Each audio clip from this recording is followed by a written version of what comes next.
Eu queria conversar um pouco com vocês hoje sobre resiliência aplicada em times ágeis.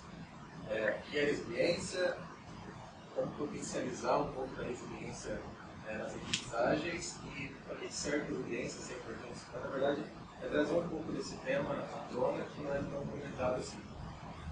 A resiliência ela é um termo da física que fala da propriedade de certos materiais em voltar ao estado original, ao estado inicial, depois de uma determinada pressão, transformação, perturbação. Ou seja, por exemplo, a borracha ela tem uma resiliência grande, porque você aperta a borracha, ela volta do estado dela original com facilidade.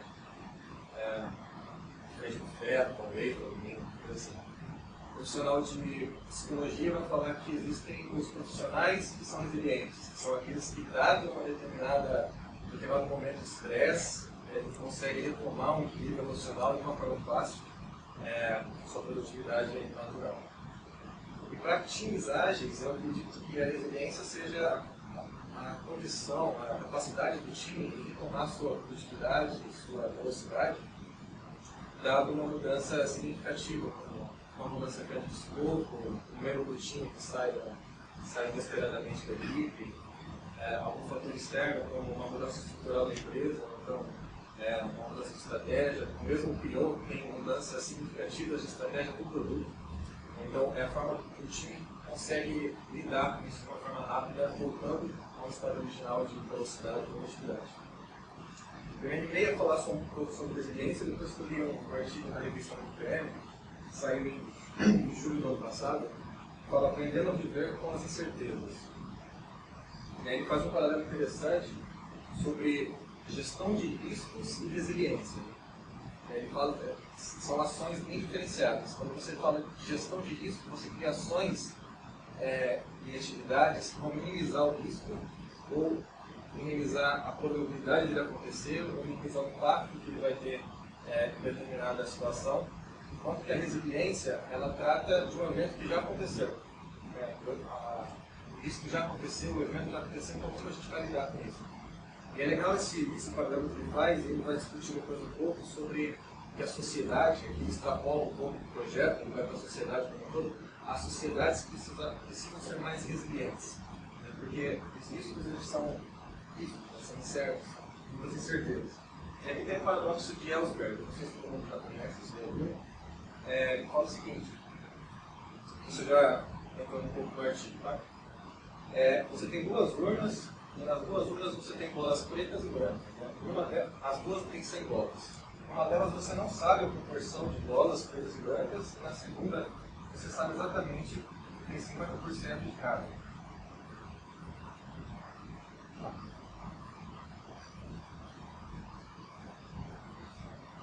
E o experimento que Ellsberg faz é o seguinte: se você tivesse que apostar R$100 que você ia tirar uma bola preta, qual urna você escolheria?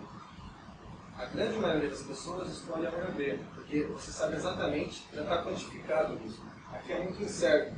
E as pessoas elas costumam inferir que existe mais de uma bola do que de outra bola quando você não sabe a proporção exata. Então, a segurança que elas têm de apostar aqui faz com que elas apostem, a grande maioria delas aposte aqui do que aqui. Aqui você tem certeza.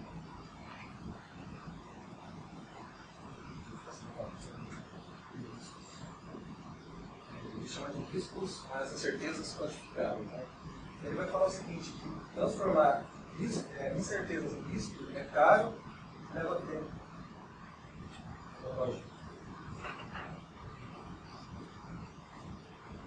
Transformar incertezas em riscos leva tempo. O que acontece quando você tem um risco? Geralmente, como você gerencia um risco nas equipes de vocês? Geralmente, eu tenho gerenciado riscos quando eu gerencio. Você identifica o risco, tem um plano de risco, para gerações para mitigar alguma coisa. Ou pode acontecer, ou um impacto que vai ter. O artigo vai dizer que quando você tem risco e cria plano de ação,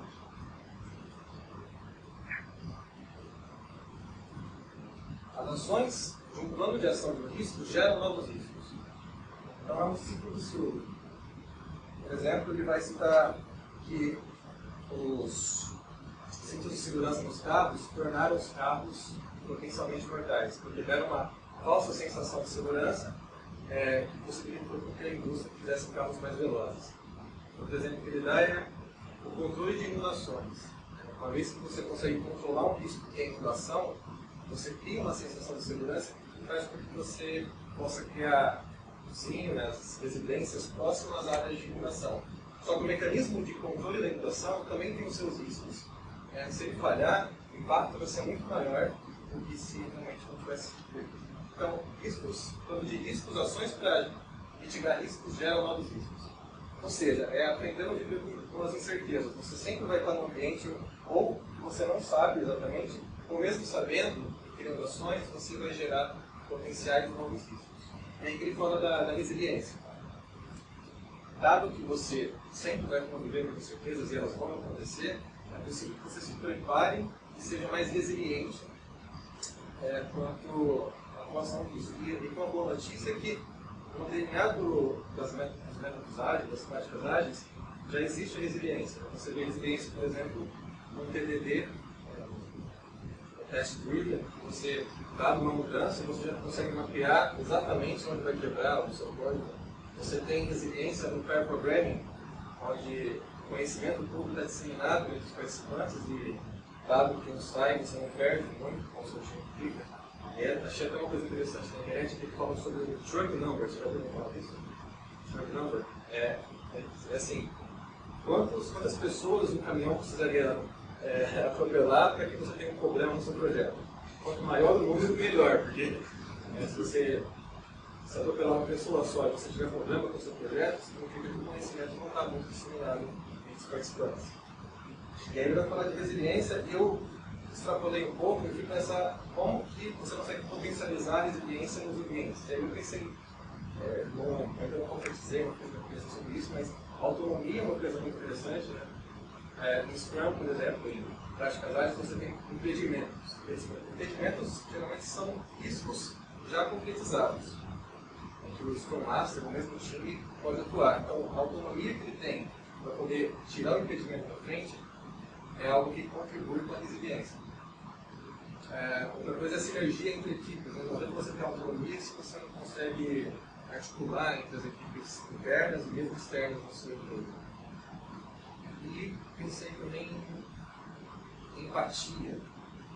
Assim, não adianta você ter uma colaboração com outros times se você não tem a prática bem definida.